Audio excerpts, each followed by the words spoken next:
Welcome back to another technical deep dive here in the debug zone.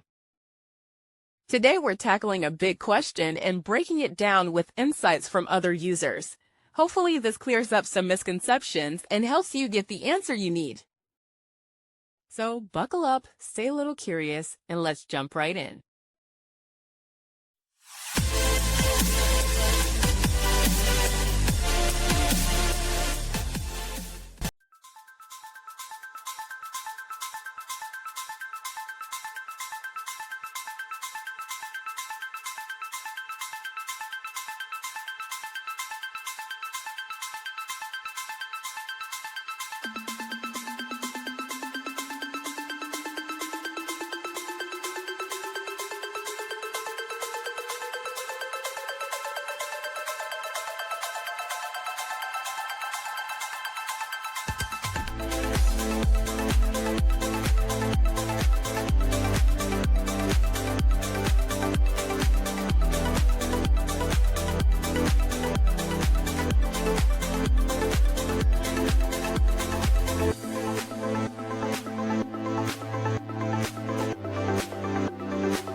And that's a wrap.